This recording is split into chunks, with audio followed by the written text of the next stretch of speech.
So we have Jerry Lloyd, Marky Shallow, and Josie Bergen Lawson. Thanks, and then it's me. So, thank you all so much for being here. I'm thrilled that you are staying for the talkback. Yay! That is fabulous. So, who has a question you would like to ask any one of these folks? Yes.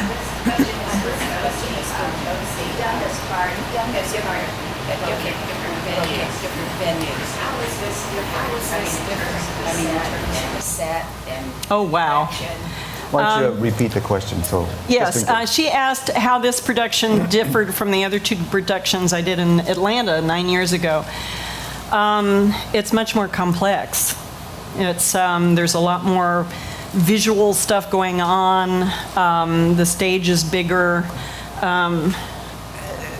The fact that there are 3 projection screens instead of just one. The projections are bigger.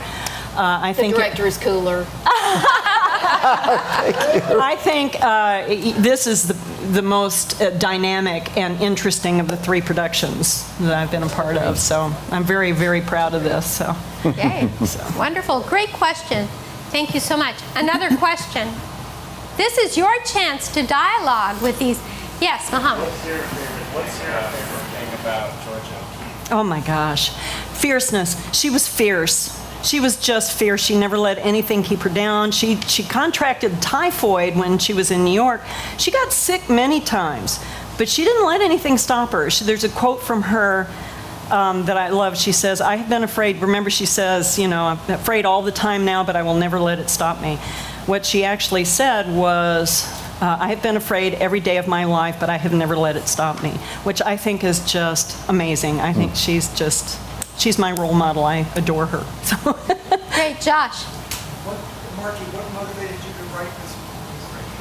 Well, I hate to admit it, but it was a commission, which motivates me more than anything. There was all the way to the bank. All the way to the bank, yeah. There were a lot of parallels between me and O'Keeffe, as you'll begin to see.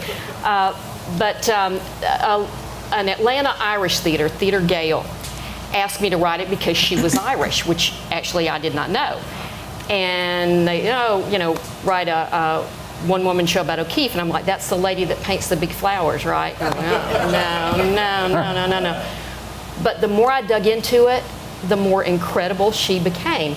And I got a book of her paintings, an old book, and tore all the pictures out and put them in chronological order.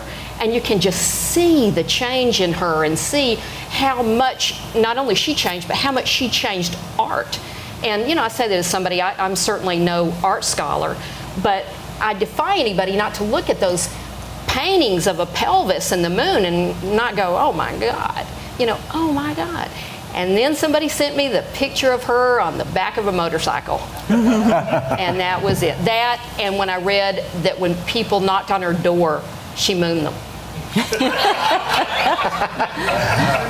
The pelvis and the moon. Oh,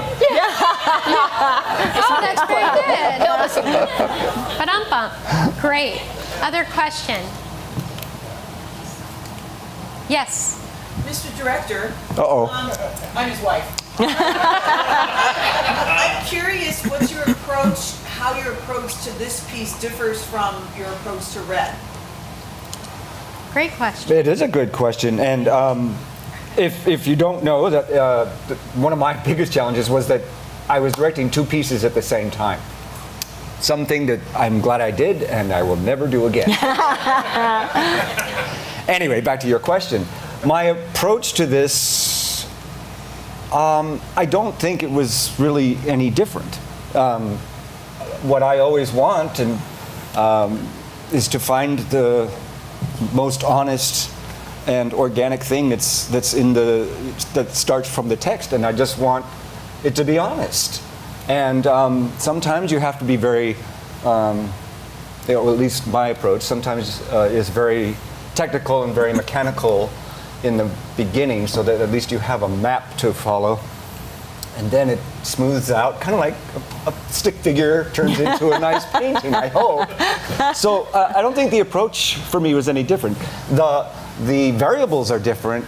The actors are different. One of them's here today, as a matter of fact. Kurt is here. Yeah, so we have Kirk Ravenhorse with us this afternoon, who plays Mark Rothko. Yes, please come see Red. So this is what he's doing on his day off. All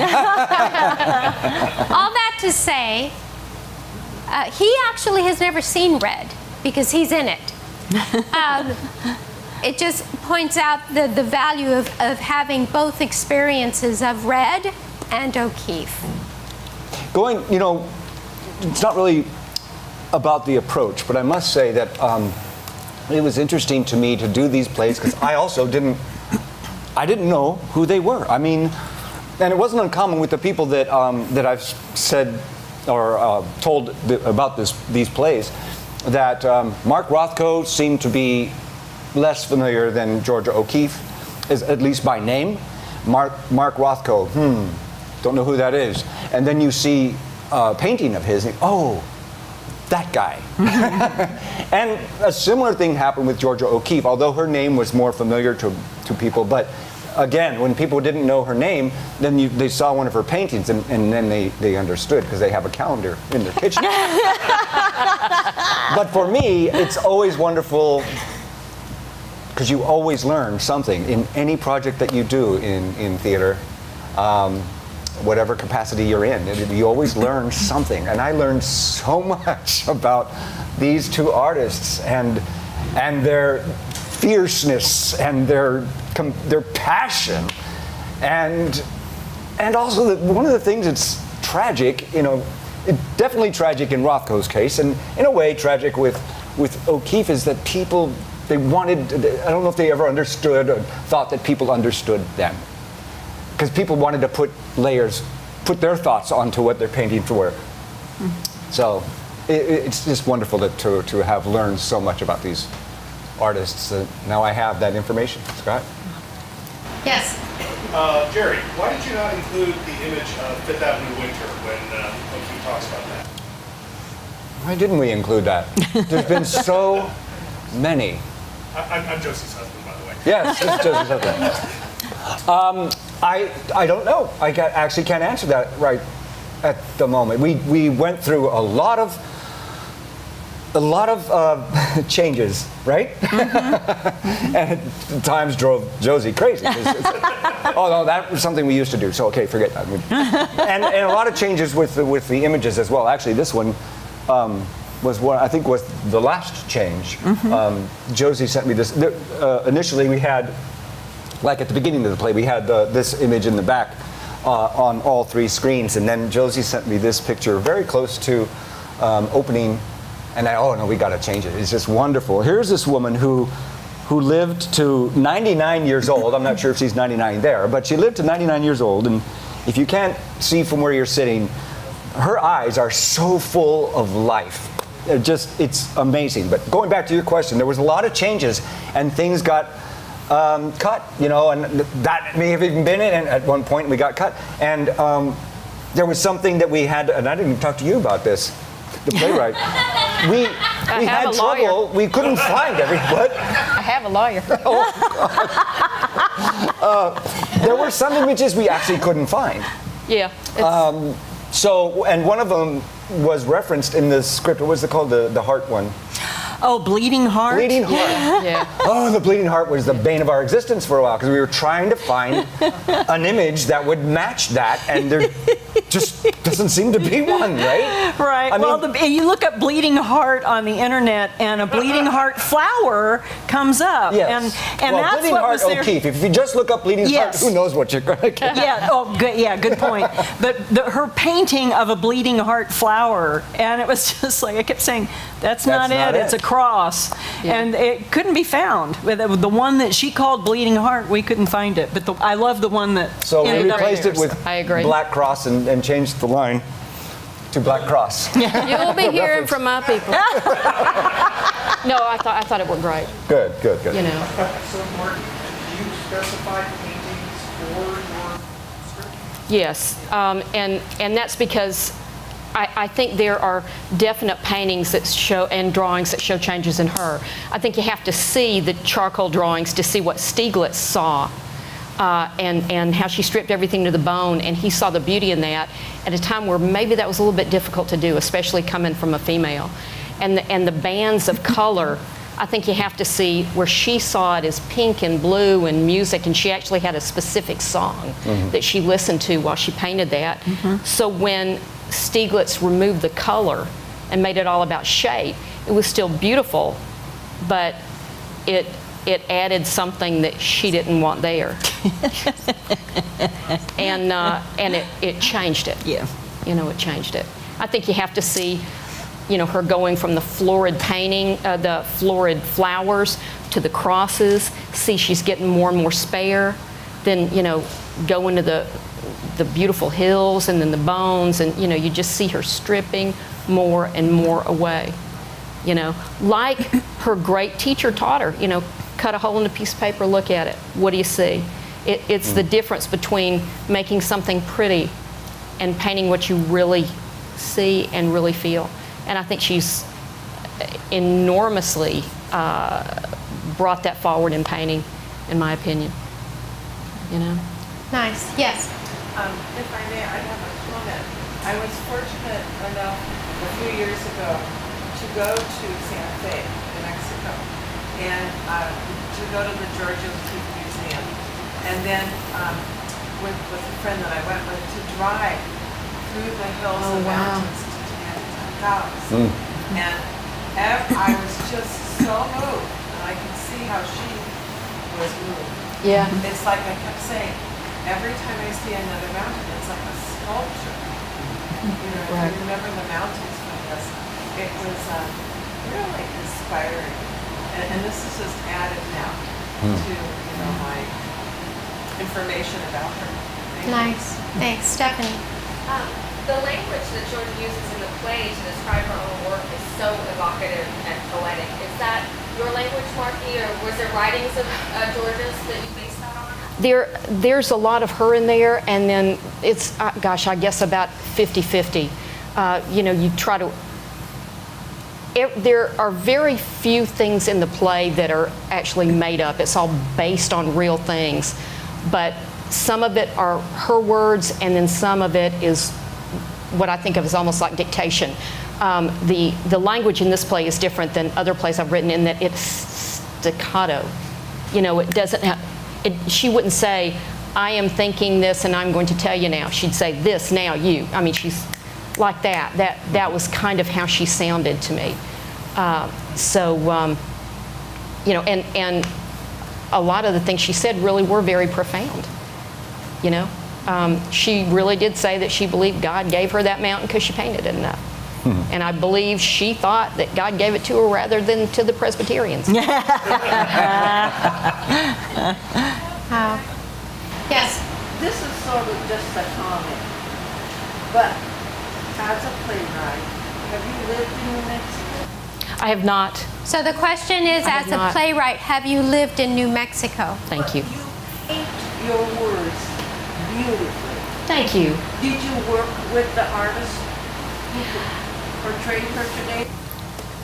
The play was written before Josie was cast, but I can't imagine a better way to bring it to the stage than have her be. You know, really, just amazing, just amazing. You should see her as Virginia Woolf. Has anyone else played this? No, Or are you the only one? no. Wow. She's the only one who's played. You did Yeah. a beautiful video. Oh, yeah. Thank you. Oh, And, yeah. you know, we have had so many exhibits. Thankfully, you know, because San Francisco had a wonderful exhibit of George O'Keeffe. And I never knew. I always saw the flowers. I never knew she did all this. Yeah. I was the same way. Yeah. When I started this, I worked in Malden Books for 4.5 years, and we sold her calendars and things, and I just thought, oh yeah, George O'Keeffe, the big flowers. And it's not until you delve into her life Right. that you realize what an amazing human being she was, and the body of work that is so diverse and amazing. She did. She did.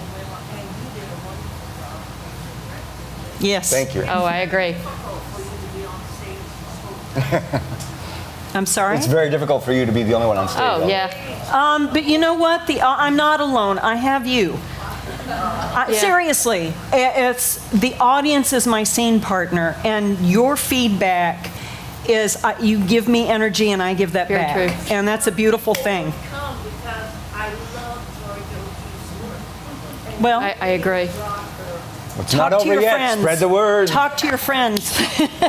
Tell them about the cookies as well. It's my first play that has a designated cookie. It's by far my favorite. What else may I ask? Let me tell you. My late husband was Irish, so a lot of my plays have an Irish theme. So there's a lot of drinking in most of my plays. This play, you know, I don't see her as having a lot of vices, so it was a lot more spare than a lot of my plays. But I wrote about Ball Grace, the pirate queen. I wrote about a true life con woman at the turn of the century who swindled only priests. And when they arrested her, she said, I was dazzled by a divine mesmer. You know, it was a New York Times article at the turn of 1910 or so, and loved that. I wrote a play about alcoholism, which is mainly my grandmother fussing at me. Let me see. Didn't you write something about Stieglitz? Yes, there's a companion piece to this, a one-man play about Stieglitz. It's a lot tougher. He was, you know, obviously he had his demons, but he was still great. His photography, as y'all museum people will particularly know, was again unlike anything else. And first Picasso in America was Stieglitz. First Gertrude Stein, and you know Gertrude Stein, nobody knew how to take her, you know, at the time. And he's a lot darker. If I could take 30 seconds and tell you a quick little Stieglitz story. When he died, you know, his family was like the Kennedys. You know, they really had a compound, and they hated her because she painted in the nude, and the kids kept seeing her, and you know, everybody hated her. And she really did serve them dinner, you know, in a maid uniform, just to piss everybody off. You know, she definitely did not ingratiate herself. When he died, they had this magnificent casket lined with pink silk. The night before he was to be buried, she ripped it out, sewed in by hand white muslin because she thought that was more him. Had him cremated, which they were not crazy about, and buried his ashes under a tree at Lake George and didn't tell anybody where. So he always remained hers. Now I'm sure, you know, later on she probably told him where at that time. You know, it really is a kind of a weird love story. You know, as much as he did, she always did go back, and he always asked her back.